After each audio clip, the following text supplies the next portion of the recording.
Good evening, friends. Today we have a giant in our income tax, Mr. T. Bhanushekar, who is a partner in CRBS and Associates, and I have attended his hearing also. He will argue in such a way that it will please the bench, and he has argued many number of landmark cases before the various benches of the Income Tax Appellate Tribunal across the country, which have resulted in establishment of precedent for many common contemporary issues. Code India Limited relating to claim of deduction for warranty expenses, limited before special bench on parity between numerator and denominator in computing deduction under section 10A. Code Business Services Centers Private Limited relating to the benefit under section 10A. Vijaya Productions relating to the accrual of capital gains. Apollo Hospitals Enterprises Limited relating to taxability of capital gains earned in India, shares in Sri Lankan company. Likewise, he has argued for many cases and have argued a number of cases in various Income Tax Settlement Commission.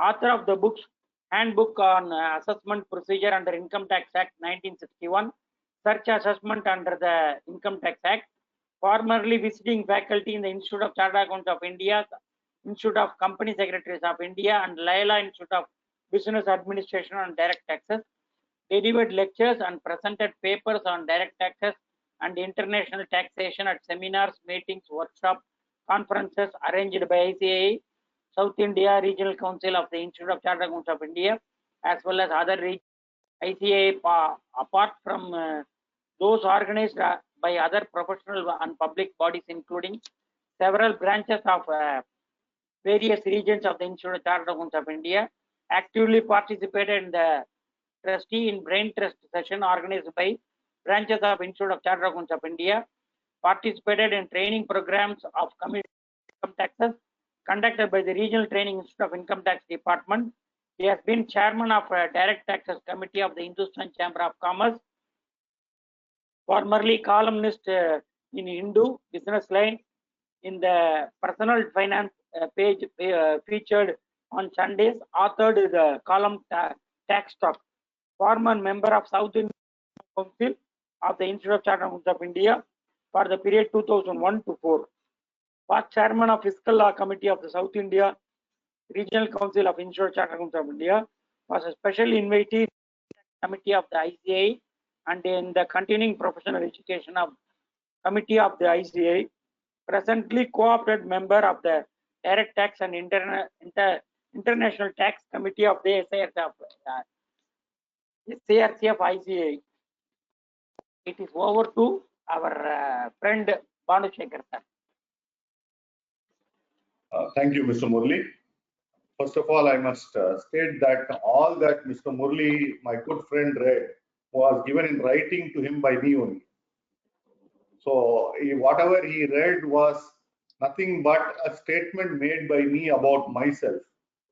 So, well, I know Mr. Murli, so he will always say only kind words about me. In fact, knowing Mr. Murli, he cannot speak kind words about anything but kind words about anybody. And me as a personal friend, I don't think he would say anything more than the kind words. In fact, we have shared our friendship for several years. Thank you very much for the introduction, Mr. Murli. Thank you, friends. Thank you. Friends, I will start with thanking the SARC for giving me this opportunity to share some of my views on the subject latest jurisprudence under the Income Tax Act on issues relating to tax audit and presumptive taxation. Now, friends, let me start with a confession. I have not accepted any program on tax audit for the last at least say 12 to 15 years for various reasons. Partly because I have not been so participative in doing tax audits at all, and that was one of the major reasons. And I always felt that the expertise that the members had in general was probably much larger than the expertise that I probably can even remotely claim to have on the subject. But then this leads me to myself to one question. Why did I accept it this time? I accepted this time for only one reason, because the subject was not one of tax audit at all. The topic was titled Latest Jurisprudence on Tax Audit and Presumptive Taxation. So I am not required to discuss the nuances of tax audit in my understanding so far as the subject is concerned. But what I am requested or required to deliberate or discuss in today's session is with regard to the various decisions that have been rendered in the recent past, or which have been rendered and which have substantial implication on the tax auditor in performing his duties as a tax auditor. Well, what I'm going to do and what I have done is that I have shared a tabular column. I think it's in the form of an Excel sheet, I'm not sure, but I have a printout of it, so I do not know whether it is in a Word file or an Excel file, but I have shared this with the institute and they will share it among the participants. I have shared the various decisions that have come in the recent past, which in my opinion will impact a tax auditor in performing his role as a tax auditor. This is what I have done.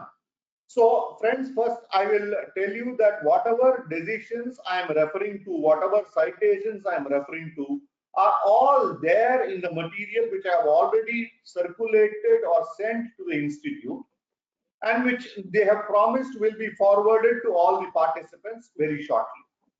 So you don't have to labor about making a note of any of the decisions that I am stating. Whatever I am stating now is already there in black and white and will be circulated to you, my dear friends. So we don't have to bother about that aspect of having to make a note of any of these decisions. So to that extent, it saves the botheration for me of having to pause and discuss each one of it by giving the name. On the same time, I think you will also save yourself the burden of having to note down the various decisions. Now, friends, the subject of tax audit is evergreen in our profession. In fact, while so many audits have come and gone, Mr. Murli will also be aware of how GST audit came and went. The subject of tax audit has come and has almost virtually come to stay. It is not a mere, see, if you look at tax audit, it is not a mere certification of any figures or a compilation of figures which an auditor certifies, but is a compilation of various information that is required. The information that is required to complete an assessment, that is to say, the various allowances, disallowances, deductions that are available, and also with reference to various other provisions relating to the review. In fact, to put it very broadly, what it deals with is with regard to all the allowances and disallowances that are possible in computing business income, the various deductions that are available under Chapter 6A, the deeming provisions like 222E, etc. So we have a scenario where the tax auditor is tasked with an onerous responsibility of having to certify various information with regard to the various deductions, exemptions, the various allowances, disallowances, the deeming provisions under the Income Tax Act, dealing with treating certain items of income which are to be assessed to tax. So we are now having to grapple with a situation where there are multiple columns to be filled and various information to be given. And our endeavor over the next 2 hours, roughly, will be to discuss about the recent, predominantly about the recent decisions that have come on the subject, and which will be useful or which are required to be known to us while performing our function as, or our discharging our function as a tax auditor, or while, if compiling the information as required in Form 3CD, so that we are able to qualify or give appropriate information in the Form 3CD. So what I will do is I will straight away get started. Just give me a minute, friends.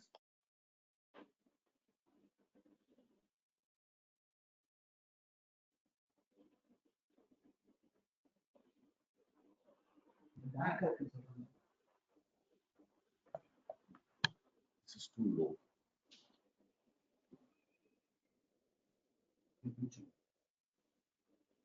Am I clear, Murli? Is my Yes, sir, video? you are clear. Yes, my video is clear. Your video a bit dark. You will have to come to the light. Now, how is it? Now it is okay. Okay, okay. Yeah. That's what some of my colleagues told me, that it's a little dark. That's why I thought I will take a minute to adjust myself. Thank you. So what we will do is discuss the various decisions that have come in the predominantly in the recent past with regard to tax audit and presumptive taxation. I will start straight away with clause 17 of Form 3CD, which requires the tax auditor to disclose where any land and building or both are transferred during the previous year for a consideration less than the value adopted by the state government for stamp duty purposes, the 43CA or the 50C value to be disclosed, and it gives a tabular column. Now, there has been a recent very interesting decision of the Pune bench of the tribunal, where the issue was whether the AO can substitute the 50C value, whether the assessing officer can substitute the 50C value in the case of a joint development agreement. In the case of a joint development agreement. And the Pune bench of the tribunal held that in the case of a joint development agreement, the 50C value cannot be substituted. Now, what does that mean to me as a tax auditor? It simply means to me that for the purpose of reporting under clause 17 of the Form 3CD, if the issue relates to a joint development agreement, then I can probably take a view based on this decision that I do not have to report. I can probably take a view that I do not have to report the 50C or the 43CA value based on the Pune bench of the tribunal. I will go on to clause 18. There have been a very interesting decisions that we have on clause 18, which talks of the particulars of depreciation allowable as per Income Tax Act in respect of each block of assets as the case may be, and prescribes the form in which it has to be given. Now, I have a few decisions here. The first is a decision of the Bangalore bench of the tribunal. As I told you, friends, the decisions are already circulated to the SARC and will be circulated among the members who are participants to this conference. So there is no need for me to name the case or for you to make a note of the case. These are available in the background material that is already circulated. The Bangalore bench of the tribunal, where the issue was that a particular asset had not been put to use. Now, all of us are aware that for the purpose of claim of depreciation, it is necessary that an asset must have been put to use for the claim of depreciation to be allowed under section 32. Now, the assessing officer in this case sought to deny the claim under 32 on the premise that the asset had not been put to use.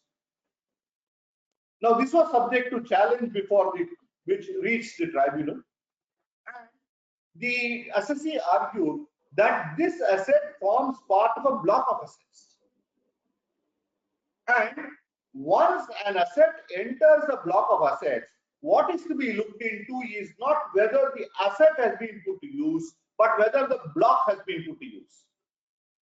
Now, to put it differently, in the first year in which the asset is entering the block, it will enter the block only if the asset is put to use. That particular asset is put to use. But once it enters the block and is depreciated, in the next and subsequent years, what is relevant is whether the block is put to use. If any part of the block is put to use, the depreciation will be on the entire block of assets, and which means that even that asset which is not put to use, which is already part of the block, will be entitled to depreciation. So again, as a tax auditor, we don't have to examine whether the asset is put to use, but we will have to examine whether the block is put to use in determining what is the quantum of depreciation that we are certifying for the purpose of clause 18. Now, incidentally, there is also a very interesting decision of the Supreme Court. This is, by the way, not part of the decision of the Bangalore Tribunal, but then since I'm reminded of this decision as I speak, I'm telling you, a decision of the Supreme Court in a case called Shakti Metal Depot. Now that was a case where an asset had been depreciated and was forming part of a block of assets. Thereafter, what happened was that the asset was not put to use and the block itself was not put to use. Therefore, the assessee was not entitled to claim depreciation. For 2 years, the assessee was not entitled to claim depreciation. In the 3rd year, the assessee sold the asset which belonged to the block. And the assessee claimed that since he has sold the asset which belongs to the block, which earlier belonged to the block, but is presently not forming part of the block of assets, the gain should be treated as long-term capital gain, because the asset was more than 3 years old at that point in time. The Supreme Court negated this contention of the assessee and said, once an asset has entered a block and depreciation has been granted, the fact that in the interim depreciation is not available for whatever reason will not remove the character of the asset being a depreciable asset.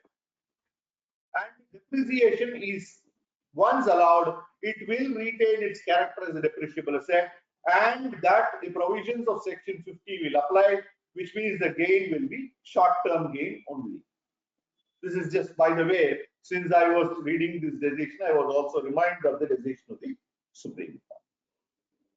The next is what happens in the case of a slump sale. Yes, Mr. Sir, 1 minute. I will. One person has given handout. Actually, they can give the question in the question box. It will be taken at the end of the session. Sorry for the disturbance, sir. You can continue. You are the coordinator, sir. You are not the disturbance. You are. I would request you to coordinate and ensure that the program goes on smoothly, which is what you are exactly doing, sir. Now, the third of the decisions is what will happen in the case of a slump sale. Now, if one were to see the 6th proviso to 32(1), it says in case of a succession of business as contemplated by 47(13), that is where a partnership firm is succeeded by a company, or 47(14), where a proprietary concern is succeeded by a company, or in case of amalgamation of demerger, then the depreciation is to be split between the predecessor and the successor based on the number of days before and after the succession. So if the succession happens after 150 days, the predecessor will be entitled to claim depreciation for 150 days. The successor will claim it for the balance period. So you compute the depreciation for the year, multiplied by 150 divided by 365, again multiplied by the balance and divided by 365 to arrive at the depreciation to be allowed to the predecessor and the successor. Now here, what happened was that there was a slump sale, and the issue was what is the effect of that. The Mumbai Tribunal has said that proviso 6 to section 32(1) can also be read or understood as covering a slump sale, which means that depreciation in case of slump sale, according to Mumbai bench of the tribunal, is also to be split between the predecessor and the successor based on the date of succession by way of slump sale. Similar to what will happen in the case of demerger or amalgamation, or as contemplated by 47(13) or 47(14), a succession of a partnership firm or a proprietary concern by a company. This is just one more decision I thought I'll bring to your notice, because I realized that in the recent past, the number of cases of slump sale is increasing. Number of cases of slump sale is on the increase only. The next is a decision of the Delhi bench of the tribunal. The Delhi bench of the tribunal, there are various decisions on the subject, but I'll start with the Delhi bench of the tribunal. Now, in this case, the issue was with regard to employees' contribution to employee welfare funds. What if the contribution of employees to employee welfare fund is made beyond the time stipulated in the relevant Act rule notification or order, but before the due date for filing the return under 139(1)? Whether it will be allowable by virtue of the provisions of 36(1)(5)(a). Now, if one were to read section 224(10), 224(10) says employees' contribution to employee welfare fund is income. You have section 43B, which provides that employer contributions to employee welfare funds will be allowable, provided it is remitted within the due date stipulated for filing the return of income, and if it is paid beyond that, will be allowed in the year in which it is actually paid. Now, whether a similar interpretation can be taken for the purpose of 36(1)(5)(a) has been a raging debate. The Delhi bench of the tribunal that I am referring to in Vedwan Constructions has held that 36(1)(5)(a), employee contribution to employee welfare funds will be allowed only if it is paid within the due date stipulated in the relevant act, rule, notification, or order. A similar view has also been taken by the Gujarat High Court in this matter. But then, thankfully, most of us belonging to this part of the country can be quite happy that most of the courts in this part of the country have taken a different view of the matter. In fact, the Madras High Court in Intelligent Securities has taken a view that the provisions or the amendment made in section 43B will apply to section 36(1)(5)(a) also, which means that if the payment is made before the 139(1) dates, then employee contribution to employee welfare funds will also be allowable as a deduction in the previous year to which it relates itself. Of course, the department has been citing a particular decision of the High Court called Unifact Management. But friends, you may remember that Unifact Management, the Madras High Court, is a single judge's order, whereas Intelligent Security is a division bench's order. It is a bench comprising of two judges, so it will take precedence over a single judge's order. So Intelligent Security is the law of the land so far as this part of the country is concerned. So one may look at, not qualifying or not reporting in this the aspect relating to this, or even otherwise in the computation memo one can take a view that it is not allowed. Incidentally, there has been one more controversy which has been raised. What happens post the amendment made by the Finance Act 2021? The Finance Act 2021 makes it very clear that for the purpose of 36(1)(5)(a), the amendment made in section 43B will not be applicable, which means that any amounts paid by employee contribution to employee welfare funds on or after the due date stipulated in the relevant act, rule, notification, or order will not be allowed as a deduction at all. But then this clearly states that this amendment is effective from assessment year 21-22, from 1/4/21, that is assessment year 21-22. Now, post this amendment, the department has argued saying that 36(1)(5)(a) has since been amended. There have been a series of tribunal decisions on this subject where all the benches of the tribunal have now said that since the law has been amended, specifically with effect from 1/4/21, the amendment will take effect only from 21-22, and prior to assessment year 21-22, the provisions of 36(1)(5)(a) will have to be understood as it has been interpreted by the Madras High Court, which I referred to lately. Now, incidentally, friends, now with the amendment in 36(1)(5)(a), despite the fact that we have favorable decisions on the subject, effective from assessment year 21-22, the disallowance will have to be provided for, and therefore one may have to qualify the tax audit.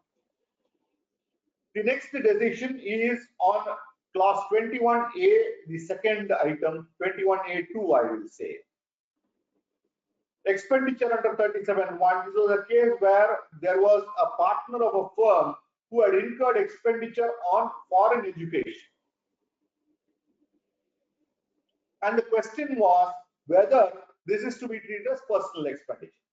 The issue traveled up to the Madras High Court, and the Madras High Court in Ashwatha Narayana Ishwara versus DCIT has taken a view that if the benefit of the foreign qualification has been derived by the firm,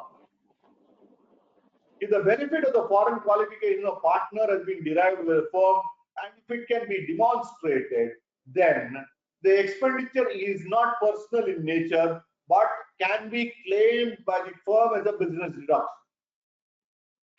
So, friends, one will have to look at the facts and circumstances of the case to see what is the nature of education, whether the education is related to the business class C, whether the benefit has been derived by the firm, etc., for the purpose of determining whether the expenditure is a personal expenditure or otherwise. The next decision is on clause 21B2, which is for TDS which is non-deduction of TDS. Now here is a case before the Karnataka High Court, a very interesting decision, where there was a failure on the part of the assessee to deduct tax at source. There was no debate on the issue as to whether there was a requirement to deduct tax at source. Both sides agreed that the assessee had to deduct tax at source but had failed to deduct tax at source. This is a case of Tally Solutions, where the assessee had acquired some software on which tax had to be deducted at source under 40A1, on which there was a failure on the part of the assessee to deduct tax. Now, the assessing officer sought to make a disallowance under 40A1, stating that there was a failure on the part of the assessee to deduct tax at source, and consequently that therefore the depreciation corresponding to the disallowance, corresponding to the, or rather the cost of the asset, should not be allowed as a deduction under 32. Now there, the revenues claim was that 40A1 refers to 28 to 30, sections 30 to 38, I'm sorry, refers to section 30 to 38, and that section 32 is also covered. So they sought to make a disallowance of the depreciation under 40A1. The amount of asset or the cost of the asset is being capitalized, but tax was to be deducted where there was a failure. Now the Karnataka High Court went on to analyze the principles relating to accounting and came to the conclusion that depreciation is allowable not on the cost of the asset. It is determined as a percentage of the cost of the asset for use of the asset. So it has got nothing to do with the TDS provision. It has got to do with the use of the asset. So long as the asset on the block has been put to use and that is not in dispute, they said that the depreciation is allowable in terms of section 32 of the Act. And no disallowance can be made if it is capitalized. Now, friends, there will be more significance to this with the implications of 194Q coming into play. 194Q now requires that there should be TDS on purchases. So if there are purchases that are made, whether that will be made subject matter of disallowance or not will be a debate, particularly if it is capitalized. In my personal view, the Karnataka High Court is directly on subject and no depreciation can be disallowed if the purchase is capitalized.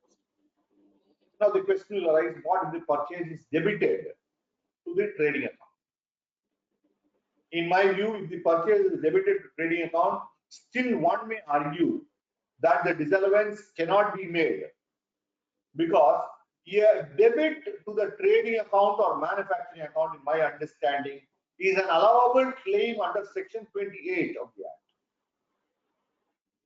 It is an allowable claim under section 28 of the Act, and therefore, in my view, the provisions of 40A1 or 1A will not apply, because 40A1A refers to payments of the nature covered by sections 30 to 38. It does not cover section 28. And therefore, one may possibly take the view that even purchases will not be hit by this provisions of 40A1A, where taxes be deducted in terms of 194Q of the Act. Next is with regard to, again, the same clause where there is a short deduction of tax. Now, this can be as a result of a bona fide error. For example, the department may say you are required to deduct tax at source under 194J at say 10%. Whereas I may feel that tax has to be deducted at source under 194C as a works fund. So I may have deducted at 2% or 1% under 194C. The revenue may say, no, it comes under 194J at 10%. I'm just giving an example. There could be any number of circumstances where there is a possible short deduction of taxes. Well, as far as short deduction of tax at source is concerned, the amount that is not deducted, to the extent not deducted, the assessee can definitely be treated or deemed to be in default in terms of section 201(1) of the Act. But a larger question is whether a disallowance under 40A(1)(a) can be made in the circumstance. So you have a decision of a recent decision of the Delhi bench of the tribunal, where the Delhi bench of the tribunal has held that short deduction will not fall within the ambit of 40A(1)(a). You may be an assessee in default for the purpose of 201(1). Interest may be charged under 201(1)(a), but the 40A(1)(a) disallowance cannot operate where there is a short deduction. 40A(1)(a) can operate only when there is a non-deduction, not for short deduction. In fact, this Delhi High Tribunal follows a Calcutta High Court, a fairly old decision of the Calcutta High Court, where the Calcutta High Court took a similar view that short deductions will not fall within the ambit of 40A(1). The next decision or the next set of decisions is with regard to the provisions of 40A(3). That is, I am referring to clause 21D of Form 3CD. In fact, one of these is a case which Mr. Murli would be personally aware of because it happens to be a client of his. Right? One of these is a case where Mr. Murli is personally aware of the case. My coordinator is personally aware. The first of these decisions is a decision of the Allahabad High Court. It was a writ petition where the issue was, whether a cash deposit into a assessee's bank account can be said to be excluded from the ambit of 40A(3). In other words, you are depositing the cash directly into my bank account. Whether it can be said that you have complied with 40A(3) and that the expense should not be disallowed in your hand. The Allahabad High Court has taken a view that the answer is in the negative and said that 40A(3) is applicable even in such cases, excepting if it is by the modes contemplated by the provisions of 40A(3), where it says you must pay by an account, pay check, etc., etc., etc. A cash deposit into a bank account is not 40A(3) compliant, and they have gone on to state that it will not fall within the exclusionary clauses under Rule 60D either. Now, referring to the same clause, there is another interesting decision of the Madras High Court. There is another interesting decision of the Madras High Court in a case called Sumukha Synthetics. Now, this was a case where the assessee had certain business transactions where he had paid subcontractors, and these payments had been made by cash. He had paid subcontractors in cash. Now, the department apparently took the view that it is to be disallowed under 40A(3). The matter travelled up to the Madras High Court, and the Madras High Court held that in the facts and circumstances, please note carefully that in the facts and circumstances, the provisions of 40A(3) would not be invocable. They held that the provisions of 40A(3) would not be invocable, since according to the Madras High Court, They said that where there are business expediencies required, or where business expediency requires that the payment should be made in cash, that will not be hit by the provisions of 40A3, because 40A3 says such circumstances as may be prescribed and business expediency. It uses the word business expediency also. Consequently, the Madras High Court in Sumukha Synthetics held that no disallowance can be made under 40A3. A similar view can be found in a very old decision, a 2014 decision of the Gujarat High Court also, where they said if there is business expediency, payment in cash will not be hit by the provisions of 40A3. Even though the particular payment is not finding part in the exclusionary clauses of Rule 16. They said that business expediency is always a good reason why a disallowance should not be made under 40A3. There are other decisions, the Chennai Tribunal in Safeway Dredging, the Chennai Tribunal in a case called Trident Movies, etc. But then there is also a decision of the Madras High Court in a case called Vadaganagan Takis. Where the Madras High Court has held that the SSE has not demonstrated the business expediency for payment in cash. It is a case called Lena Takis and Vadaganagan Takis, where the Madras High Court held that the SSE has not demonstrated the need for payment in cash, and that therefore the disallowance under 40A3 is permissible in the facts. So that was distinguishing facts. Now, while I have discussed this much about the decisions that are there, I am afraid that as a tax auditor, when I certify the account or when I do the tax audit, I may not be able to see or examine whether business expediency warranted the payment in cash or otherwise. This is a call the nursing officer may take, the appellate authorities may take. But as a tax auditor, I'm afraid that whether the business expediency was there or was not there cannot be examined by the tax auditor. If the payment is in violation of 40A3, read in the Rule 6DD, the tax auditor will have to report the same. In my view, and business expediency cannot be looked into by the tax auditor. Of course, you may take a different view in your return filed and argue the matter independently before the assessing officer or before the appellate authority, as the case may be. But for the purpose of tax audit, limited for that purpose, I am afraid that these decisions cannot be of direct help, because that is something that has to be examined by the assessing officer or by the appellate authorities constituted under the law, and cannot be determined or decided by the tax auditor in any circumstances. Therefore, I would think that these decisions can help in arguing a matter, but not in a tax audit. The next decision is a decision of the Madras High Court in a case called PCIT versus Enversiter Ventures Limited. Of course, there are also other decisions, Marg Limited, etc., where the issue was on clause 21H, disallowance made under 14A. Now, in these two decisions and in various other decisions, there are already decisions of special bench of the tribunal, various other high courts as well. I'm referring to only two of them, where the courts have held that the disallowance under 14A cannot exceed the exempt income.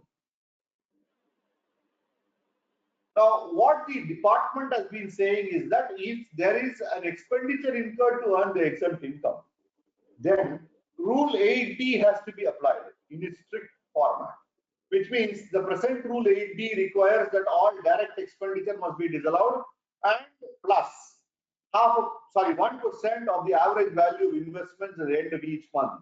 The aggregate value of investments at the end of each month, the average value of investment at the end of each month, will have to be taken for the purpose of computing the disallowance. Now, friends, there is this decision of the Madras High Court where they say the disallowance under 14A cannot exceed the exempt income. I think now the Rule 8D also provides for it. So we can now conveniently take a view that 14A is only with reference to, or the maximum amount of disallowance under 14A is only with reference or can be the quantum of exempt income. Of course, friends, you will also remember that there have been various changes made to the law, and that dividend is now taxable in the hands of the shareholder, unlike earlier where dividend distribution tax was payable. So it is now taxable in the hands of the shareholder. Consequently, one will understand that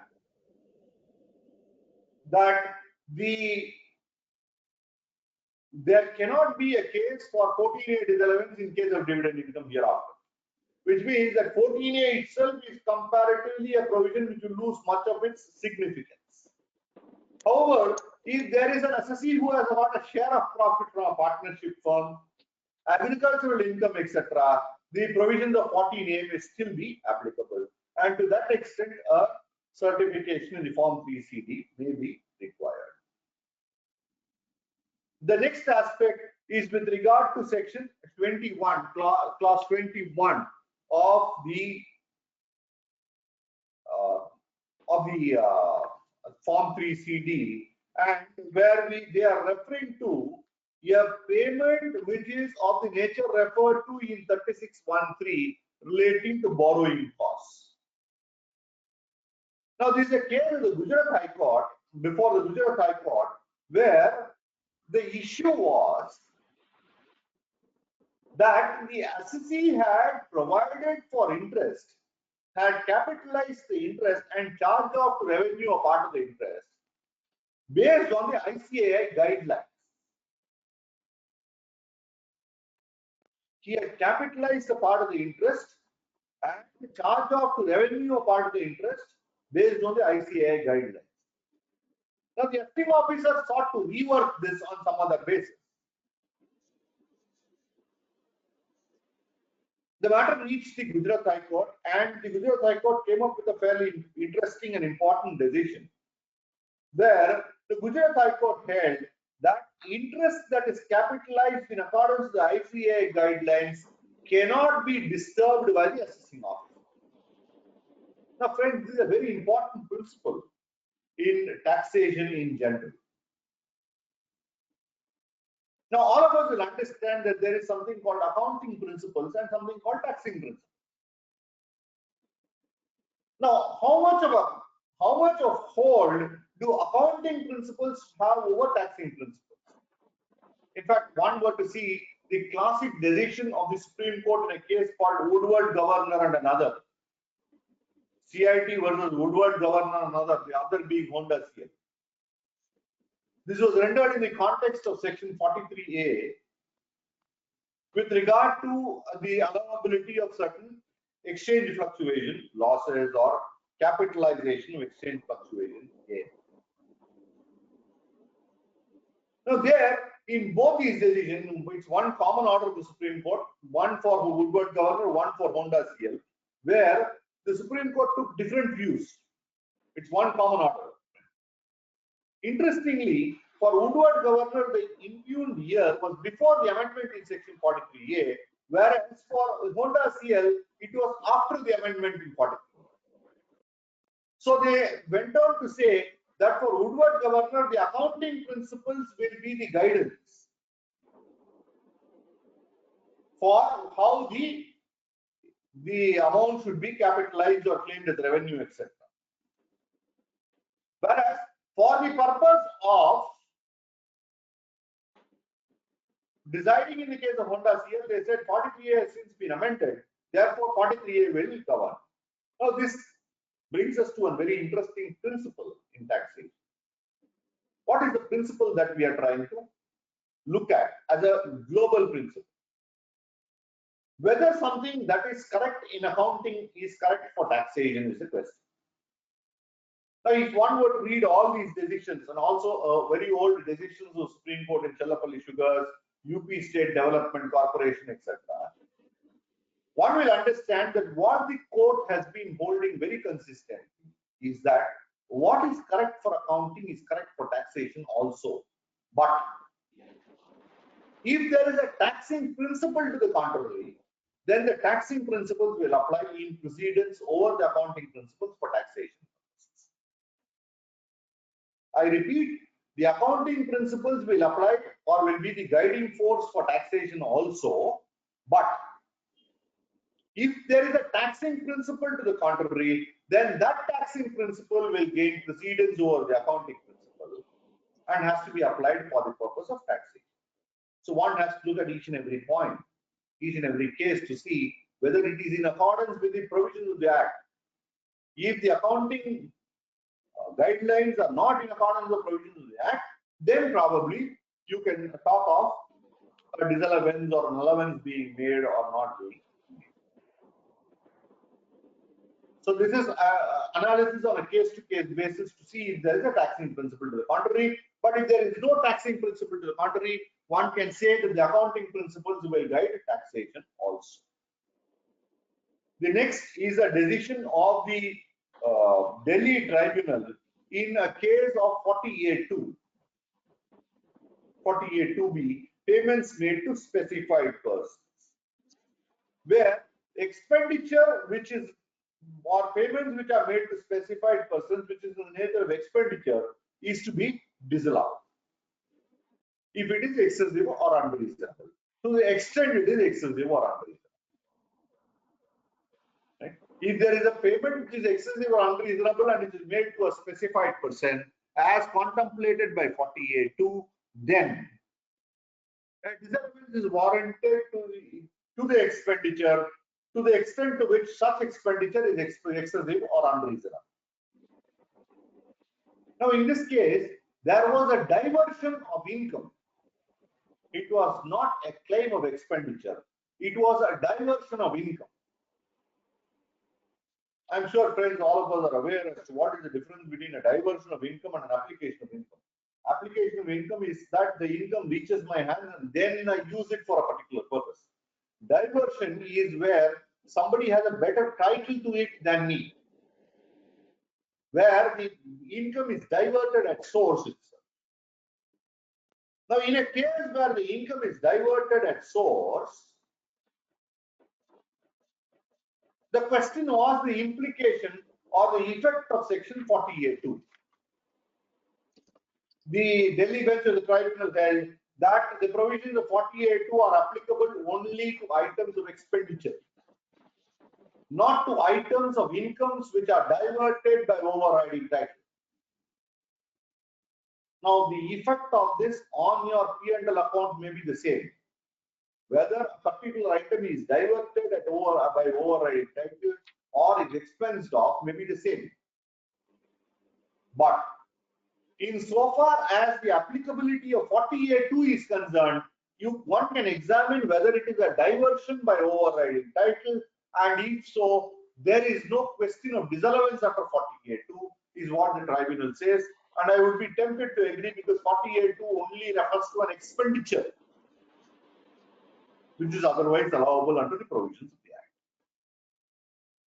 The next decision that I will discuss is on clause 25, deemed income. I have more than one decision on this subject. The first is a decision of the Mumbai Tribunal where there was a liability which was a trading liability. A liability which was a trading liability, which was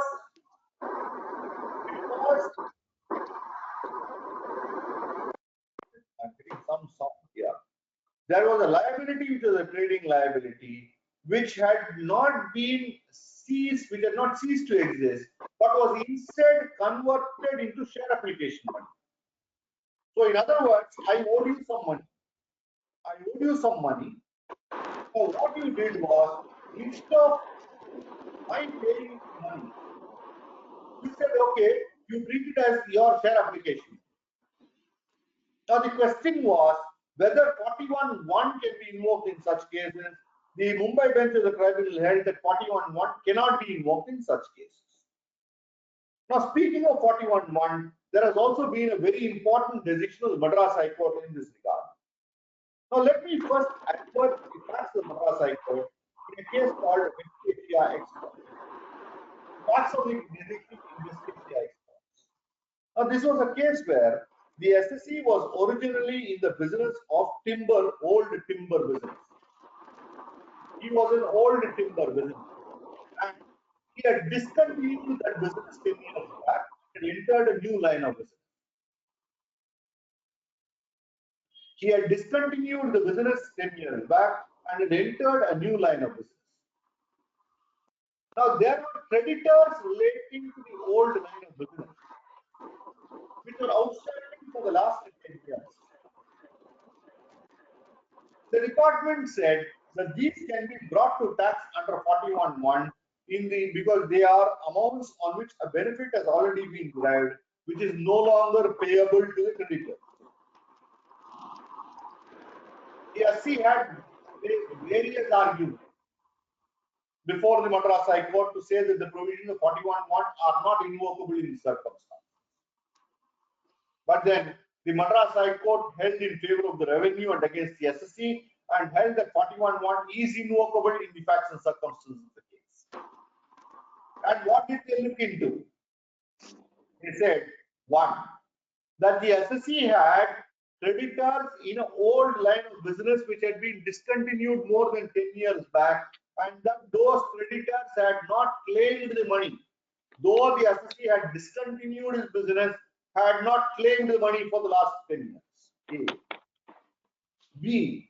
The SSC had not paid any of these creditors over the last 10 years. C. The SSC had no connection with these creditors over the last 10 years. And D. That the SSC had not furnished any confirmation statement from these creditors during the course of assessment.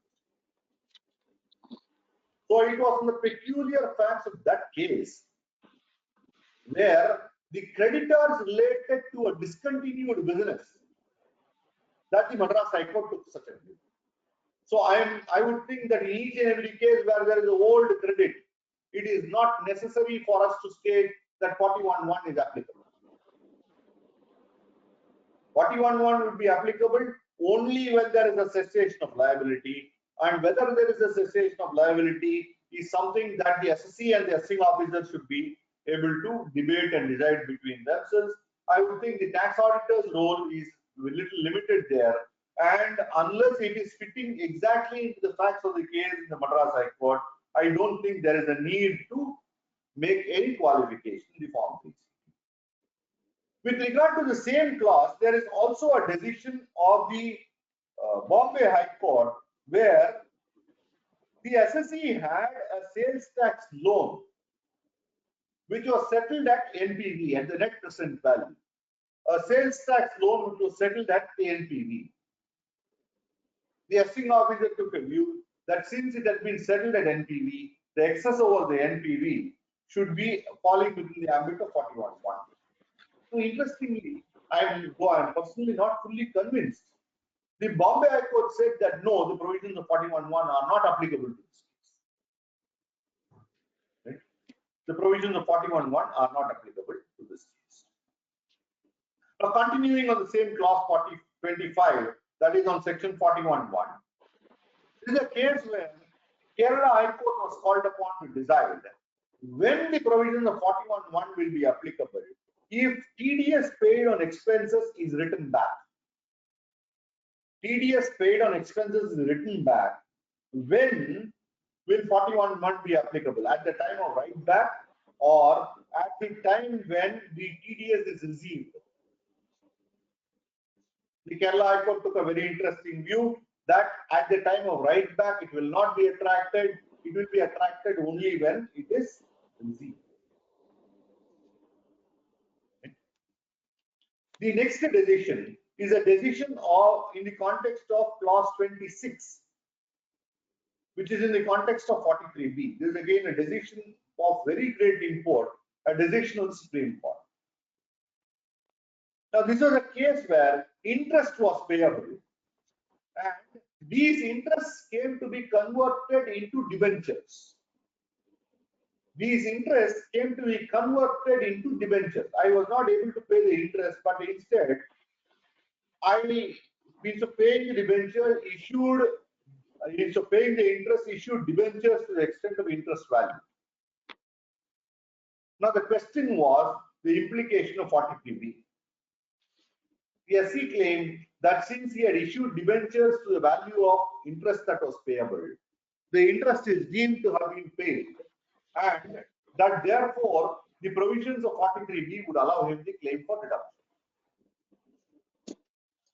The department took the view that it will not be, particularly in the light of the explanation 3C to section 43B, which said when any amount is converted into loan or borrowing, it shall not be deemed to have been actually paid. It shall not be deemed to have been actually paid when something is converted into loan or borrowing. Right? So now the question was, what happens in the facts and circumstances?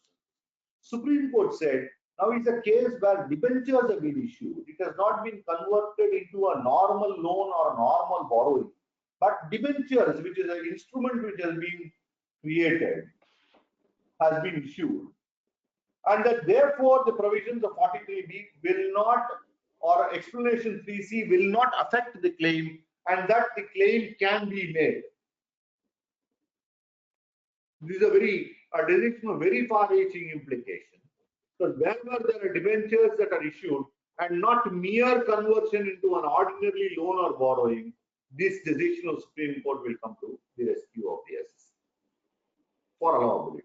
But there are also a couple of more things that I would like to state. The Supreme Court in this case observed that the lender had also accounted the interest as income on such conversion of interest into debentures. That was one of the observations of the Supreme Court, and a very important observation. They said if the other person is also recognizing that he has received the income, then why should it not be reckoned that the payer has paid the interest? Now, incidentally, I was also, carried away or interested in reading the language that was there in section 43B. Now, 43B, explanation 3C says, converted into loan or borrowing shall not be deemed to have been actually paid. Shall not be deemed to have been actually paid. It doesn't say shall be deemed not to have been paid. It says shall not be deemed to have been paid. That means what? It means, to my understanding, you cannot just by a conversion deem that it is paid. You have to demonstrate on facts that it is paid. But if they had said, they had alternatively used the language, shall be deemed not to have been paid, then the deeming fiction says it is not paid at all. Now that is not the language used. It says it shall not be deemed to have been paid. That means by deeming fiction it is not paid. You demonstrate that it is paid. They have not used it in the negative, saying shall not be deemed not to have been, shall be deemed not to have been paid. That is not the language. In which case, even if you can demonstrate that it has been paid, you cannot claim the benefit. That is not the language used, and that is probably what made the Supreme Court come to such a view in the matter. The next again is a very interesting decision, which could be relevant in the context of clause 27B of the tax audit report, that is form 3CD, the annexure to the tax audit. This is regarding prior period items. Here we have a decision of the Guwahati bench of the tribunal. Now the question was whether a particular expenditure which has not been claimed in an earlier year can be reckoned as a prior period expense. The expenditure relates to an earlier year, but has not been claimed in the earlier year. The expenditure relates to an earlier year, but has not been claimed in the earlier year. Whether this can be reckoned as a prior period expenditure. Because the bench of the tribunal says, no, it will not be reckoned as a prior period expenditure so long as it has not been claimed in an earlier year. So for the purpose of reporting, one may remember this decision. Incidentally, there are also a couple of other interesting decisions, the Bombay High Court and the Delhi High Court, where they say, so long as the tax rate is the same, it doesn't make any difference whether the claim of expenditure is made in year 1 or year 2. So long as it is the same, it cannot be treated as the prior period expenditure. So that may also be borne in mind. In fact, with tax rates reducing, claiming a prior period expenditure in the current year is only to the disadvantage of an assessee. Because if you had claimed it last year, tax rate was 30%. If you claimed it this year, tax rate is only 25%. So its tax saving is only 25%, not 30%. Last year you would have saved 30%. So to that extent also one may bear this. The next is in the context of 56 to 10. Now 56 to 10 is a section of great import. We had section 56 to 7, then 56 to 7A, now 56 to 10 in different avatars.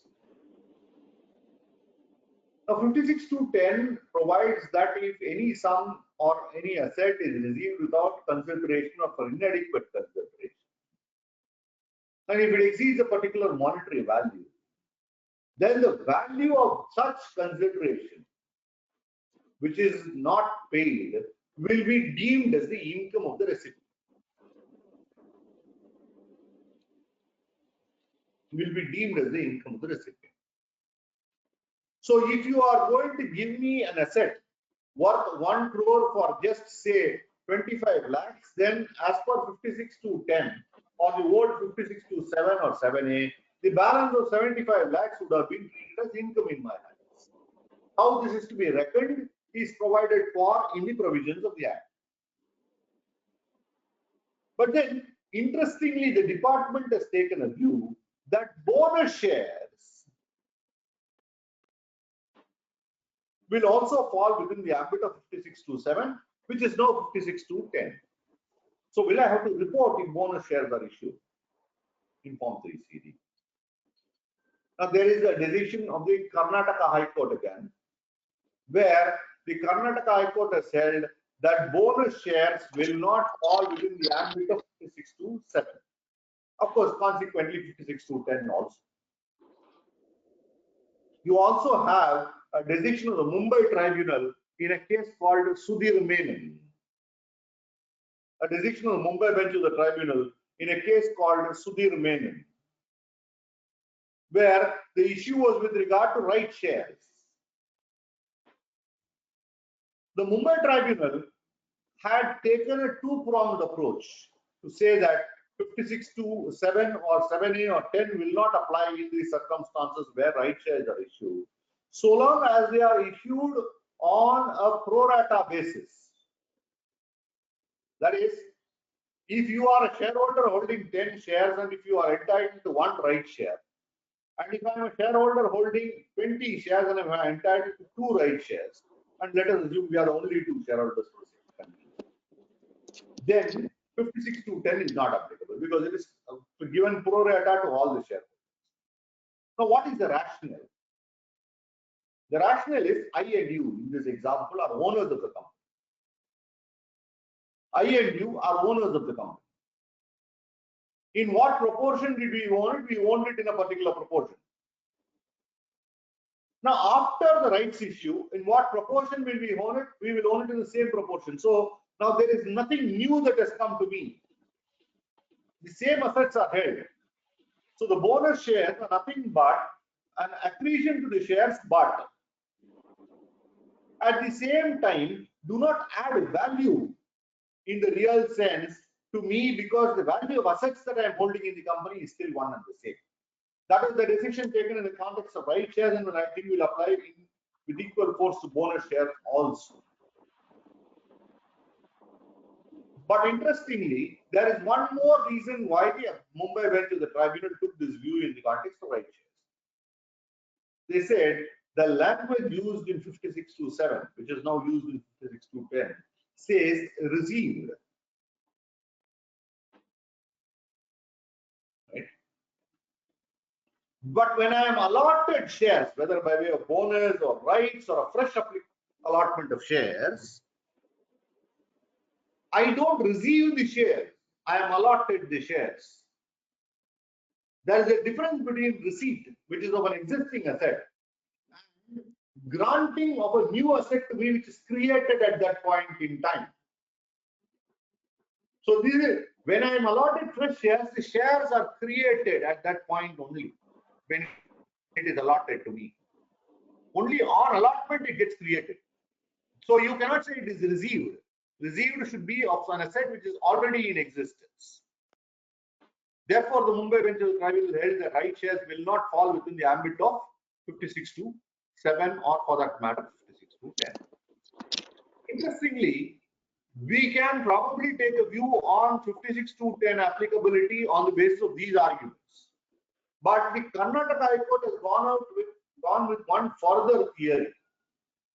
And I'm afraid that theory can be used to defend an SSE, but cannot be used by a tax auditor in while issuing the Form 3CD. What is that the Karnataka High Court said? The Karnataka High Court said that since the SSE has not sought to evade taxes, 56(2)(10) will not apply. What they are trying to say is this is an anti-abuse provision. 56(2)(10) is an anti-abuse provision, and anti-abuse provisions will apply only when there is an evasion of tax or an intention to evade tax. But as I said, friends, this argument can be used to defend, but cannot be used for the purpose of a tax audit. But the other two arguments are very valid, and I would think can be used in the context of tax audit while reporting for Form 3CD purposes. Next, I will go to clause 31A in the context of 269SS, the violation of 269SS. Now, 269SS talks of a loan, a deposit, or a specified sum, and says if there are payments exceeding specified limits of a loan, a deposit, or a specified sum, then the loan or the deposit or the specified sum has to be reported for that purpose. Of course, 269SS talks about the fact that it is a violation, and then the provisions of 271 would say that a penalty is executed. It is an amount equal to the amount of loan, deposit, or specified sum that has been received. 269T also talks of a loan, deposit, or a specified sum which is repaid.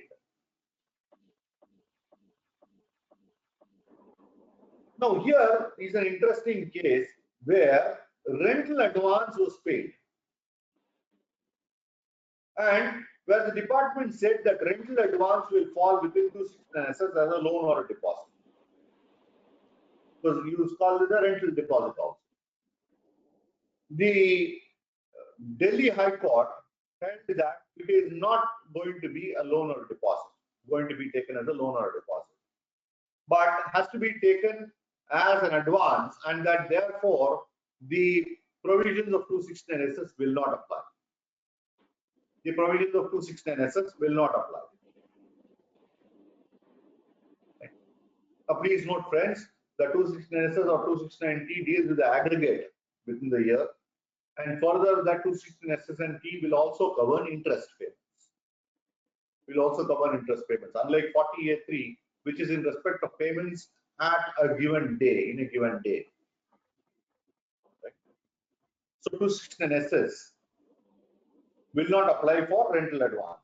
But then there is something more interesting about the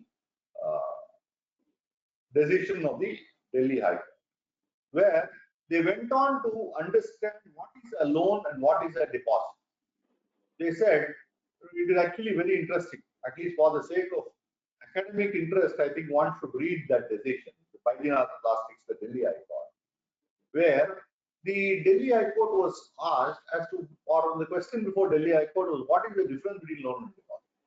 They said in a loan, the person who is borrowing must come and return the money back to the lender. In a deposit, the depositor must come and take the money back from the person to whom he has given a deposit. And they said a rental advance will not fall within the meaning of a loan or a deposit, and that therefore the provisions of 271SS will not apply. Now, next is a case where the issue was that a partnership firm had taken a loan in cash from a partner.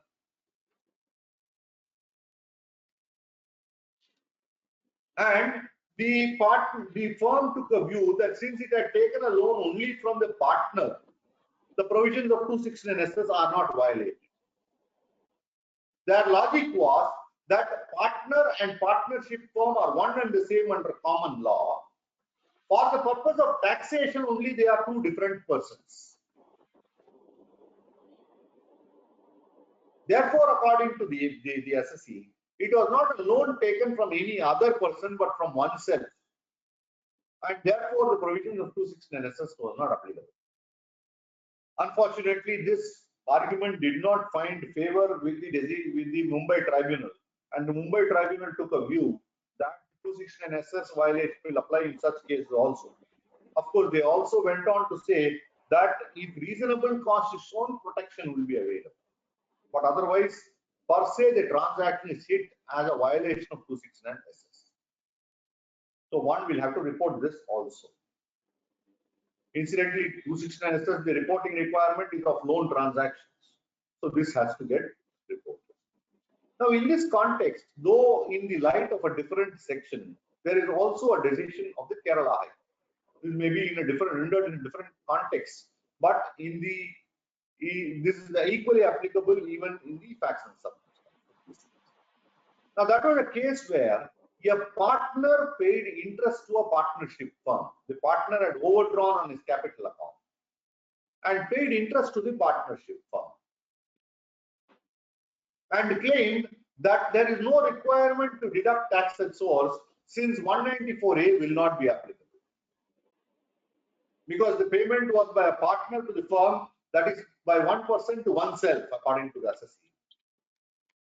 And that therefore, what the provisions of 194A will not apply. Now, the Kerala High Court in a case called Thomas Muthoot, went on to analyze the provision of 194A and said that if one were to look at explanation 4 to 194A, it specifically provides that 194A will not apply when a partnership firm pays interest to a partner. When a partnership firm pays interest to a partner, 194A will not apply, is provided for in the explanation to 194A. But a corresponding provision is not found as an exclusion when a partner pays to a firm. Therefore, they said that 194A will apply in such circumstances. So the Kerala High Court is also of the similar view that since for purpose of taxation, partner and partnership firm are two different persons. Partner and partnership firm are recognized as two different persons. The provisions of 194A will apply. Correspondingly, one will have to understand the 269SS will also apply. The next is for 31D, clause 31D, where the issue is with regard to repayment of loan, that is whether it is a violation of 269D, where the repayment is not in account payee check but is in kind. Now, here was a case where the repayment of loan was by sale of flats. So you owed me some money. Instead of giving you back the money, I gave you flats. Will there be a violation of 269D?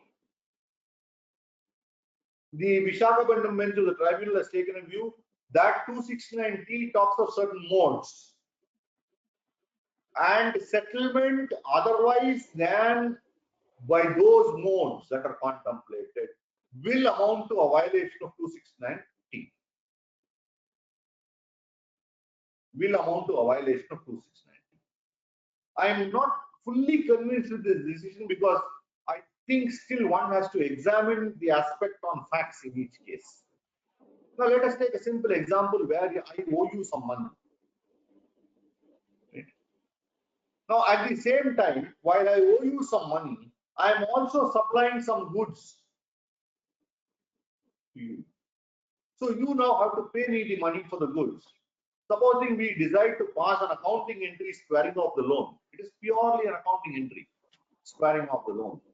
Will there be a violation of 269D? I would think it should not be a case of violation of 2690, because settlement by an accounting entry should not be treated as a violation of 2690, because there is no money transacted for it to be in the modes specified in 2690.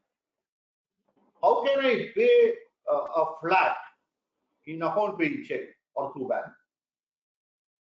It's impossible. So does it mean that I must pay you back the money and you must pay me back for the flat? I don't think that is necessary. Settlement by an accounting entry should not amount to a violation, but unfortunately decisions are there to the contrary. The next again is a decision of the Madras High Court in the context of clause 33, chapter 6A deduction. Return not filed within time under 139(1), whether it will be fatal to the claim of deduction under chapter 6A. Deductions in respect of incomes. The Madras High Court says it will be fatal because the provisions of 80AC specifically provide that if you don't file the return within time, then the disallowance will operate. Of course, when you are doing the tax audit, you may not be aware whether the return is being filed in time or not, because normally we do the tax audit before the filing of the return. So, as a tax auditor, you can go ahead, in my understanding, and certify the quantum of deduction that is eligible for whatever the section is. 80G, 80P, 80J, whatever be the section.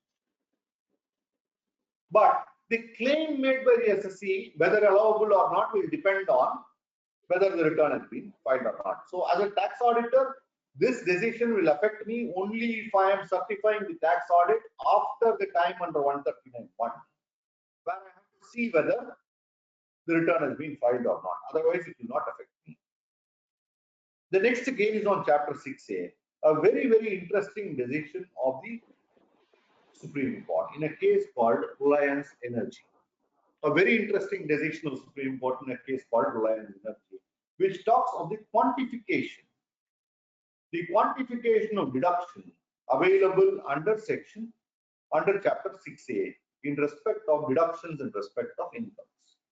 Now, friends, all of us are aware that the provisions of chapter 6A specifically provide that the quantum of deduction in respect of income cannot exceed the amount of income included in the gross total income. Right? Deduction in respect of incomes cannot exceed the amount of incomes that is included in the gross total income. It cannot exceed that number. This, I think, there is very little doubt on this aspect. And this is made clear in section 80AB itself. Now, let us assume a particular set of numbers for the sake of understanding the decision. Let us say the deduction from an eligible 80IA business is rupees 50 lakhs, where the deduction is 100%, let us say. The income from the eligible business where the deduction is 100% under 80IA is 50 lakhs, say. There is a non-eligible business where there is a loss of 10 lakhs. Eligible business, 80IA, 100% deduction, 50 lakhs. Non-eligible business, loss of 10 lakhs. That means income from business is 40 lakhs. Next, income from other sources, 20 lakhs. Income from other sources is 20 lakhs.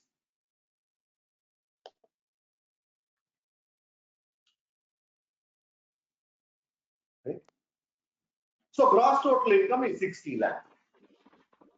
Now the department's view is that the deduction under chapter 6A, under 80IA in this case, is restricted to 40 lakhs. Reason being that out of 60 lakhs, 20 lakhs is other sources, 40 lakhs is business income, and only 40 lakhs can be eligible for deduction. Now remember, we are required as tax auditors to quantify the amount of deduction. Now, what does the Supreme Court say in Reliance Energy? What is the quantification of deduction in this case? The Supreme Court said the quantification of deduction in this case is rupees 50 lakhs. The example that I am taking, the quantification of deduction is rupees 50 lakhs. Now they said Look at the breakup. 60 lakhs, 50 lakhs income from the eligible business, 10 lakhs loss from a non-eligible business, 20 lakhs income from other sources. What is the amount of income from the eligible business which is included in the gross total income? The income from the business is only 40 lakhs, but income from the eligible business which is included in the gross total income is 50 lakhs. They are not taking that set off of loss from the non-eligible business against the eligible business as a deduction in computing the gross total income, or the amount of income from the eligible business which is included in the gross total income. And they are coming to the conclusion that the quantum of deduction that is available under Chapter 6A, under Section 80IA in the circumstances is a sum of rupees 50 lakhs in the example that I took. Right? So this is a very important decision, friends, where the quantification of deduction in respect of incomes has to be decided based on the quantum of income from the eligible business which has entered the gross total income, and not the net income from the business of the assessee. Right? I hope I have made myself clear. I repeat, 50 lakhs income from the eligible business which is eligible for 100% 80IA, 10 lakhs loss from a non-eligible business, 40 lakhs business income, 20 lakhs other sources, gross total income 60, deduction whether it should be 40, which is the income from business, or 50, which is the income from the eligible business which is included in this. The Supreme Court said the deduction should be rupees 50, which is the income included from the eligible business, the assessee, in the gross total income of rupees 60. Right? The next is again on clause 33, where the issue is on the deduction under Section 80G. Now, friends, all of us are aware that Section 37 has been amended to provide that CSR expenditure will not be allowed as a deduction for the purpose of Section 37(1). CSR expenditure will not be allowed as a deduction for the purpose of Section 37(1). Right? Now, the question was whether such CSR expenditure will be eligible. Such CSR expenditure will be eligible for deduction under Section 80G.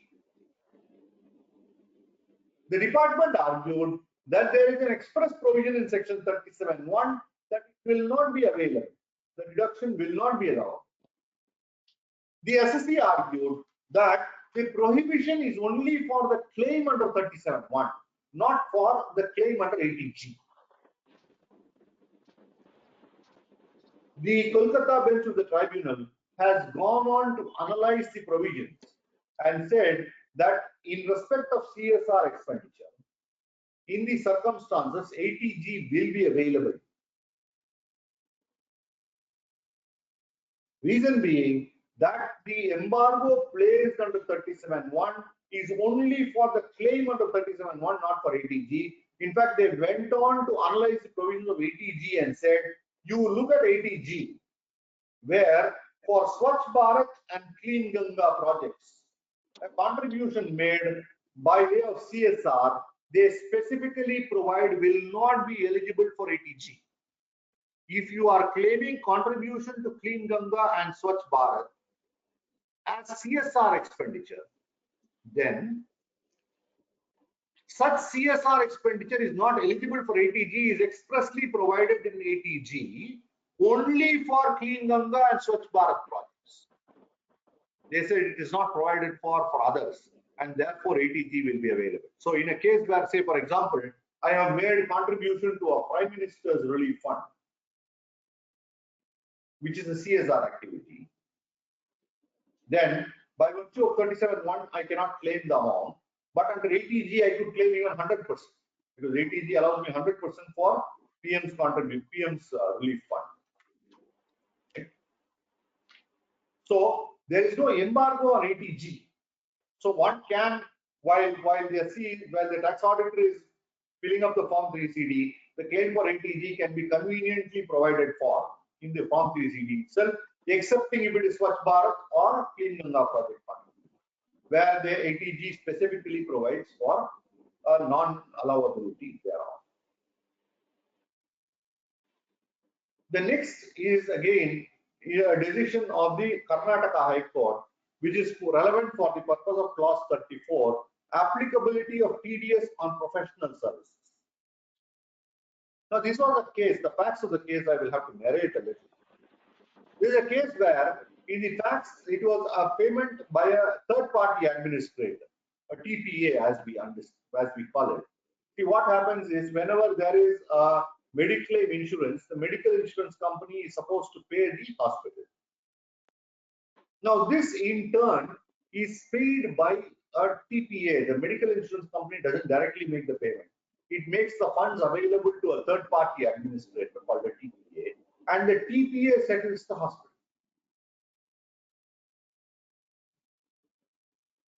Okay. Now, there is a larger question which I will come to, but the smaller question in this case was whether 194J will apply only to professional services or also to ancillary services. Now, here, what happens is in the case of TPA, the payment is made to the hospital, where there are several kinds of payments that are made. For example, when I, as a third-party administrator, settle a hospital, the payment is for professional fees to the doctors. There are also other ancillary services like bed charges, medicines, follow-up services, etc. Now the question was whether the third-party administrator has to settle or deduct tax at source even in respect of such ancillary payments. The Karnataka High Court held that 194J will apply not merely to the professional service, but services which are ancillary to the professional service. In fact, in my personal view, one aspect that has not been brought out before the High Court is whether the third-party administrator is at all paying for a professional service rendered to it. It is not at all rendered to the third-party administrator. It is rendered to the patient. Right? And the payment by the third-party agent, TPA, to the hospital is paid in terms of a contract of indemnity between the insurer and the insured. Right? So whether that will fall within the ambit of TDS has not been discussed at all. Likewise, one other aspect that has not been discussed is, see, when there are people who get admitted to the hospital, there are two kinds of Mediclaim insurances that may be settled. One is what we understand as corporate Mediclaim policies that are taken, and two is individual Mediclaim policies. Now, as a third-party administrator, I am liable for TDS to an equal extent to which you are liable for TDS as a patient. So, if it is a corporate medical insurance, then yes, there may be an obligation to deduct tax at source because the payment is made on behalf of the corporate.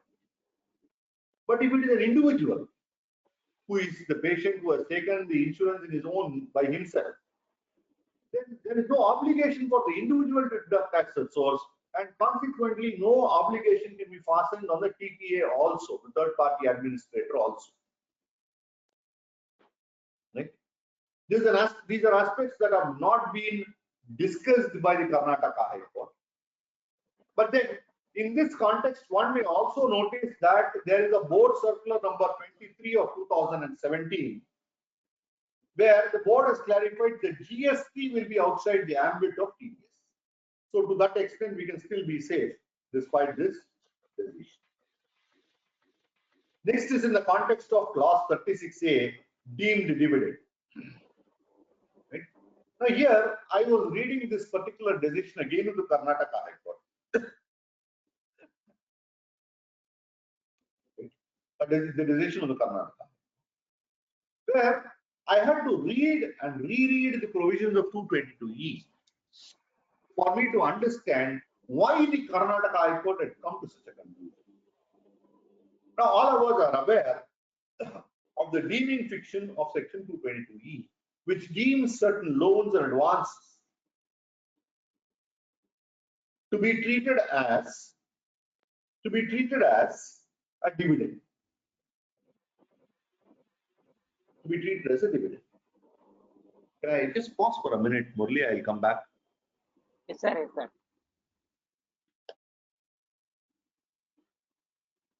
You can drink water and come back. One day, appeared in the income tax tribunal.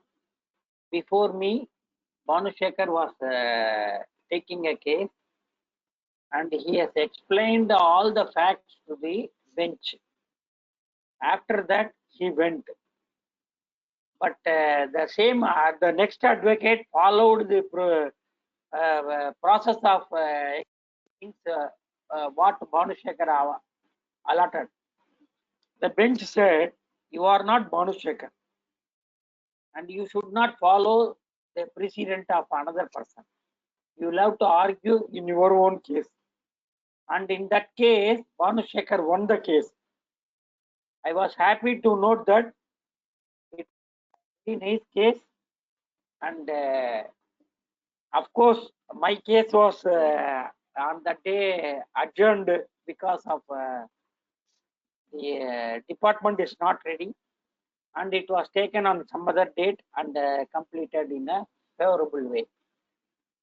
So it is always better to end. Then we can take our own methods to explain. Thank you, Murli. But then something that I tell my juniors every day, I tell them, as Mr. Murli was pointing out a little while back, Bhanu Shekhar was explaining the facts of his case. I keep telling my colleagues in the office every day, please look at the facts of every case. Facts are more crucial than the law. Now, a judge deciding a matter will know the law as well as you know it, or even better. But a judge deciding the case does not know your facts at all. You only know your facts. So your facts you have to bring out. The law will take its own course. This is what I used to tell all my colleagues in the office. So I think Mr. Murli was also pointing out the fact that, I was laboring the other day in the tribunal in his presence on trying to establish the facts of my case. And that's why probably the bench said, when somebody else tried to take my arguments, they said, you argue on your facts, because Bhanu Shekhar has argued for his facts. He has brought out his facts clearly and argued his case. You argue your facts. So precedent can be of law. Precedent cannot be for facts. There is no precedent in facts. Precedent is always a legal issue, on a legal issue. Anyway, friends, coming back. The issue is on deemed dividend under 222E, which we were discussing. And in the context of 222E, friends, the law provides that the 222 will be attracted in the case where there is a loan advance given to a person who holds 10% or more of the beneficial interest to 10% or more of the interest in a concern or voting power in a concern, or to any other concern in which such person holds 20% or more of the beneficial interest or has substantial interest in such other concern. Now, here was a case where loan was given to another concern in which one person having 10% or more had substantial interest. A had substantial interest in concern A and also in concern B. And the loan was given by concern A to concern B, and the department sought to bring it within the ambit of deemed dividend under 222. Incidentally, concern B, which got the loan, was a company in the facts of the case. The question was the applicability of 222E in the facts and circumstances. Right? The person who was the recipient of the loan was a company. The applicability of 222E in this facts and circumstances. Now, the Karnataka High Court went on to hold that 222E is not applicable because nothing has been demonstrated by the revenue to show that any benefit had been derived by the shareholder. In fact, when I read this decision, I personally thought at first blush that the decision could be a wrong one. It was probably incorrect view taken by the Karnataka High Court. Because at first blush, I would say that I was tempted to think the 222E is a deeming fiction where is the need for anybody to demonstrate a benefit. This is what I thought at first blush. I'm making myself very clear. This was my first impression. But then on reading 222E a little more carefully, I realized that the language used, it says, I'm reading only part of 222E, holding not less than 10% of the voting power or to any concern in which such shareholder is a member or a partner and in which he has substantial interest, herein after referred to in this clause as concern, or any payment by any such company or for the individual benefit of any such shareholder. So the language used is for the individual benefit of any such shareholder. So if the concern that is giving you money is a company, if it is not for the individual benefit of the shareholder, 222E cannot be invoked. That is the view that is being taken by the court. And I think that's a very interesting decision of this, particularly given the language, where the provisions of 222E only in the case of a company says for the individual benefit of the shareholder. So the benefit has to be demonstrated for 222E to be applied. The next case is of the Karnataka High Court again, where an advance was given by the company to a director of the company who was the owner of a plot of land on which a building was being constructed or construction of the building. Land was owned by the director, building was being constructed by the director, loan was given by the company, a director had substantial interest or more than 10% voting power in the company. Loan was given by the company for construction of the building, but later on was treated as security deposit against rent payable.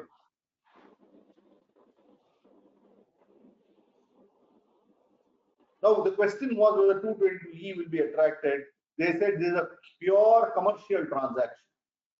So long as the SC can demonstrate that it is a pure commercial transaction, the provisions of 222E according to the Karnataka High Court are not applicable at all. The next decision, again in the context of 222E, for the purpose of clause 36A, is where payment is made by a company to a firm, where one of the partners is the shareholder of the company. Will it be deemed as income in the hands of the firm? Now please note, income in the hands of the firm. Now in whose hands can dividend be taxed? Dividend can be taxed only in the hands of the shareholder. So if I am holding 10% or more voting power in a company and I am holding substantial interest in another concern and a loan is given by the company to that concern, then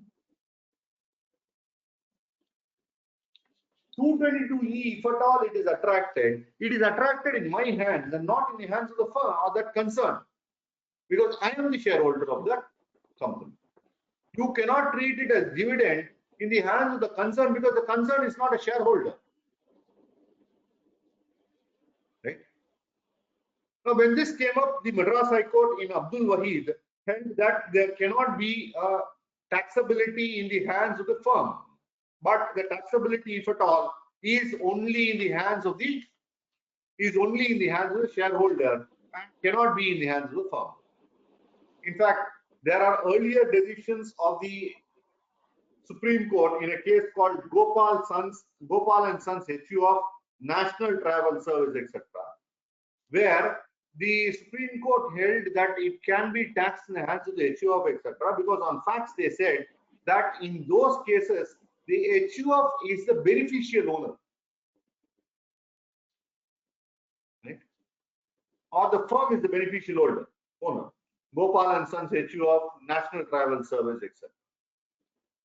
But you also have a decision of the Supreme Court in a case called Madura Housing and Development Company, where the Supreme Court held that it cannot be taxed except in the hands of the shareholder, accepting, they distinguished Gopal and Sons and also the decision of the Supreme Court in National Travel Service, their own cases, where they said that if it is not demonstrated that such person is a beneficial owner, then it cannot be taxed.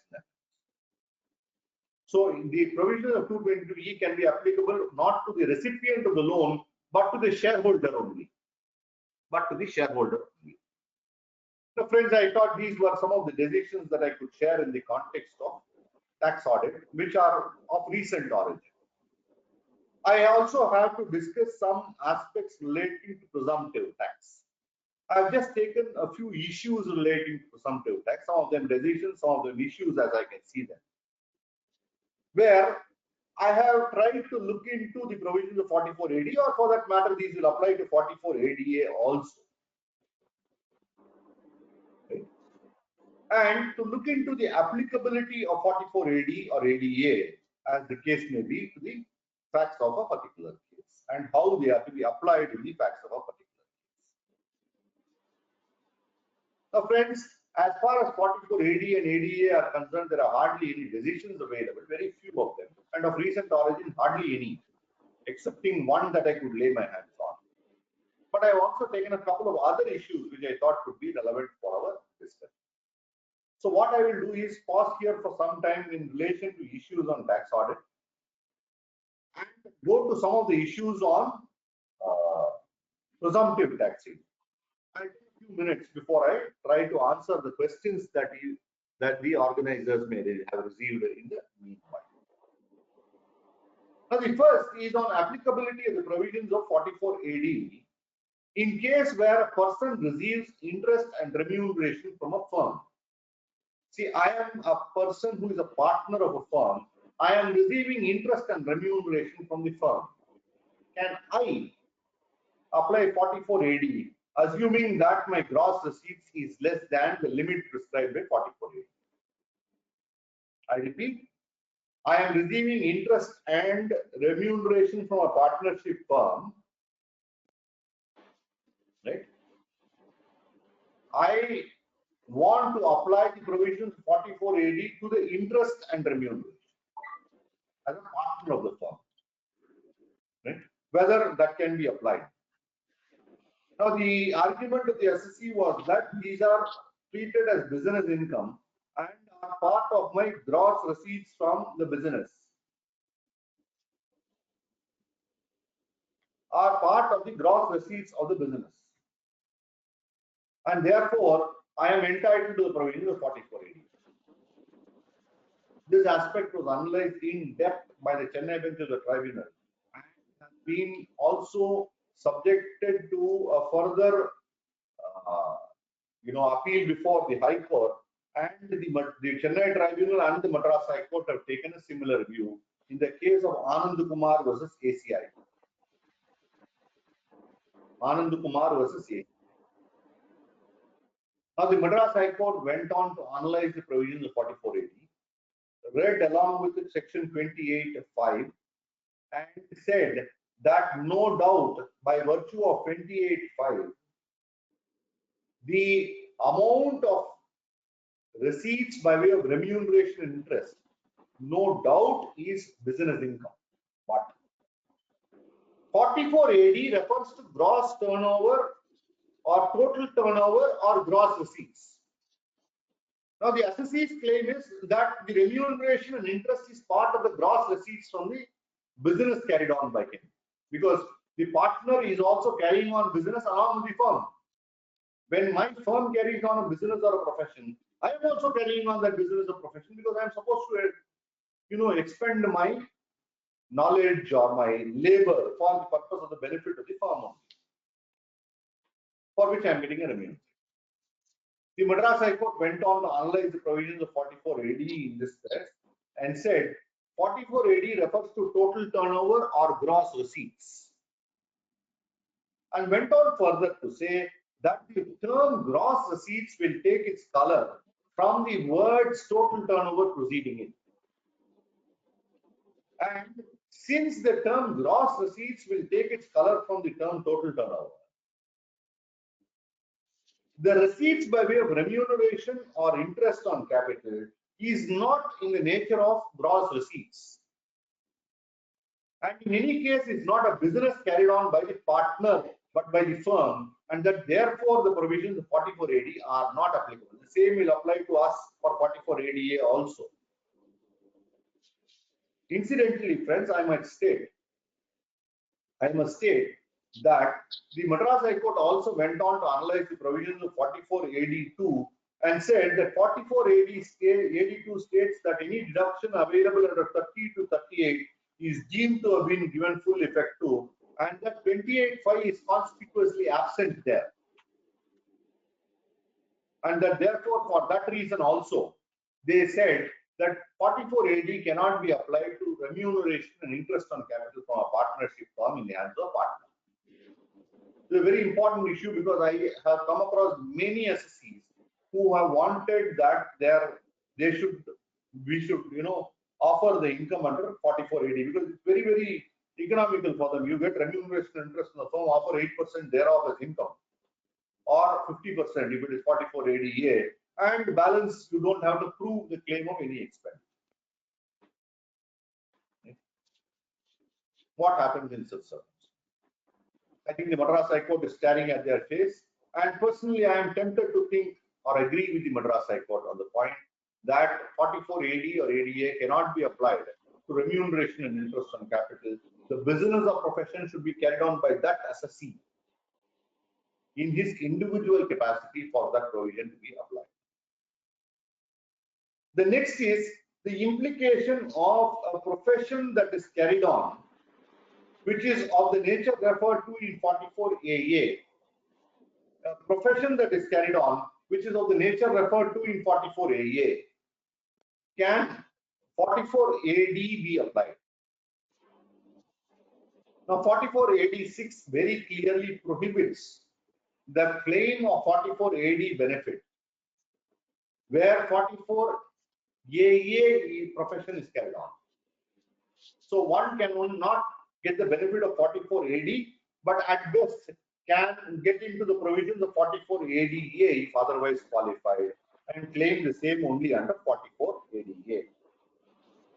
The last issue that I shall discuss is with regard again to 44AD. These may apply to 44ADA also with equal force.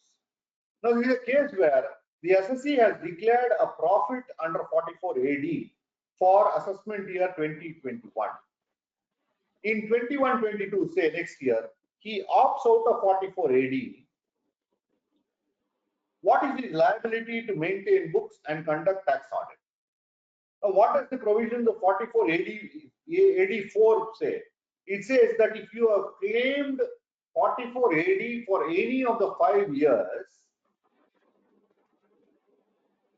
then if you seek to withdraw the claim or opt out of 44AD, then for the next 5 subsequent years, you cannot get the benefit of 44AD at all, which means you are required to maintain books of account and get the books of account audited, and you cannot get the benefit of 44AD straight away by seeking to offer 8% as the net income.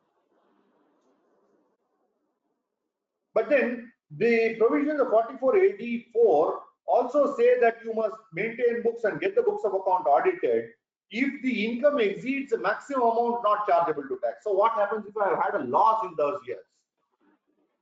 Then of course you can always go back and get the benefit of 44AD for the years where you have a loss.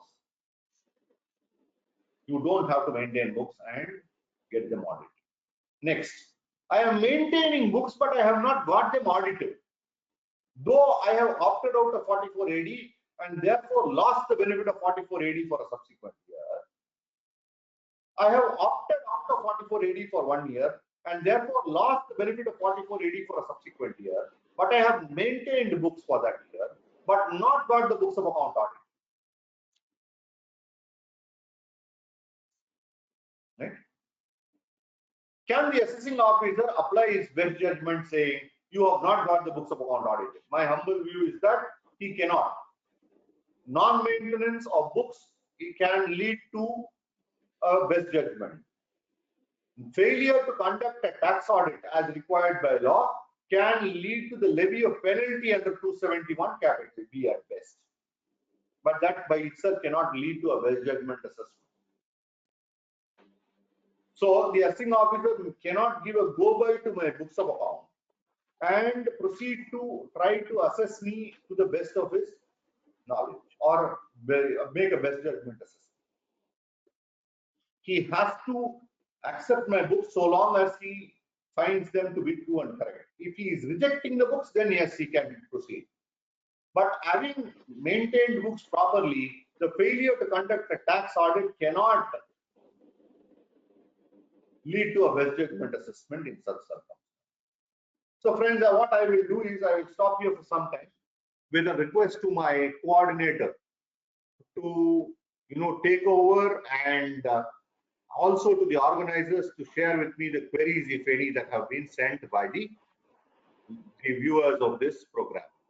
But before I pause, I think I should once again thank my good friend Mr. Murli for the kind words said about me, and with a due caveat that he is a personal friend, and any words from a personal friend have to be taken by others. For me, it is fine. By others with that pinch of salt. He is a very, very dear and personal friend. A. Two, thanks to the organizers for giving me this opportunity, because I have had the opportunity to read some 30 odd decisions. And to get to these 30 odd decisions, I have read 300 of them. Right? So this is forced reading. So I will thank the organizers for giving me the opportunity to read and therefore to some extent enhance my knowledge, and all the viewers or listeners, as I may call them, for a very patient hearing. Thank you very much to all. Over to Mr. Murli. We will take up the questions, Selva. I will share my screen, sir. Is my screen visible, sir? Yes, visible. Yeah, we have 5 to 6 questions. As stated by you, in case of succession, I'm reading the question. As stated by you, succession depreciation is to be claimed based on number of days. Suppose the date of succession is 1st September, that is 153 days. As per IT schedule, there is only provision for providing addition, deletion before or after 180 days. How to claim depreciation based on number of days? The law is very clear. Proviso 6 to section 32(1) clearly provides that one has to go on the basis of number of days, and therefore depreciation has to be claimed only on that basis. Next is kindly share the Supreme Court citation relating to quantification of Chapter 6A deduction. The Supreme Court decision is in Reliance Energy. Just give me a minute. CIT versus Reliance Energy Limited, 127 taxman.com 69. 127 taxman.com 69 Supreme Court. Whether partner of CA firm can opt for 44 ADA for remuneration, Madras High Court says no. Sir, kindly share whether 44 ABE of the Income Tax Act applicable to new partnership firm assessment year 21-22 whose turnover is less than 1 crore and profit less than 8%. Now, if one were to go to section 44 AD, I think we are losing the question. If one were to go to 44 AD, is it 44 ABE? 1 minute.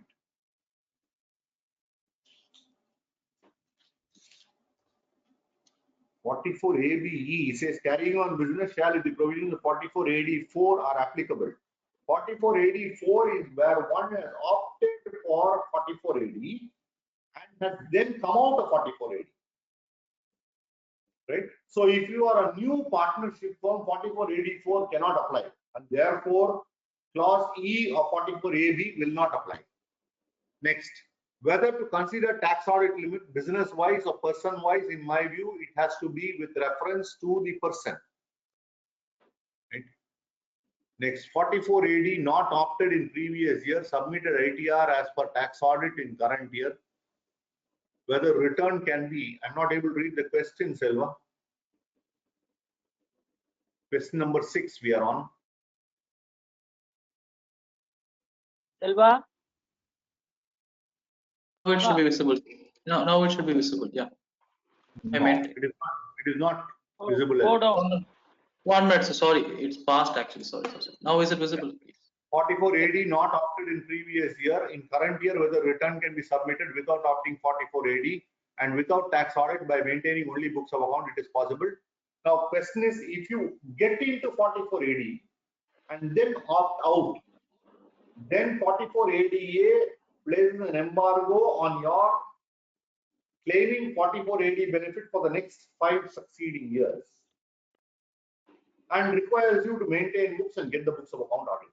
But if you have not opted for 44 AD at all in any year, you can continue to be opting out of 44 AD, and so long as you maintain books of account, you are not required to get the books of account audited if you don't cross the limit specified in 44 AD for tax audit purposes. I think, have I made that clear? Next, what happens if a person carrying on profession under 44 AA also carries on business eligible for 44 AD? Say, for example, a doctor who is involved in derivative trading. So for the 44 AA business, he can opt for 44 ADA. For the other business, if he is eligible to claim 44 AD, he can go under 44 AD. There is no prohibition whatsoever. Income, business turnover of 80 lakhs plus profession turnover of 40 lakhs. Whether business turnover of 44 AD can be, I think I'm losing the question every time. Yes, can be opted or tax audit required or compulsory P&L account and balance sheet to be filed. I'm not very clear with the question. Now, once there is a particular profession to which 44 AD or ADA applies, the turnover from that business has to be excluded for computing the tax audit limits. This is the general rule. Next, if ASI's turnover is 91 lakhs, profit from business is 1.8 lakhs, gross total income is 2.8 lakhs. Turnover including GST is 1.07 crores. If he is not willing to opt for 44 AD, whether tax audit is compulsory, in my view, GST is a part of turnover. It is a part of turnover and has to be looked at as a part of turnover only. If a person opted tax audit instead of 44 AD for one business, in shares he has done 2 intra-trading speculation, whether share business, can he opt for 44 AD instead of tax audit for one business tax audit, another 44 AD? Of course he can. He can always choose where he wants to go for 44 AD and where he wants to be outside 44 AD. Anything else? So those were the questions. Yes. What is I about you, sir? have answered all the questions that are there. So if there are any further queries, of course, I think I might know most of you. You are at liberty to call me at any time and seek my views on any point, which I will try to answer to the best of my ability. Thank you once again. Thank you, Mr. Bhanushekar, for giving a nice presentation, and hope the judge you have given to the institute will be circulated to all the members. And today we have crossed 158 delegates. It was a very nice presentation. Thank you very much. I thank the SARC for giving me an opportunity to associate with my friend. Thank you very much. Thank you, sir. Selva, close.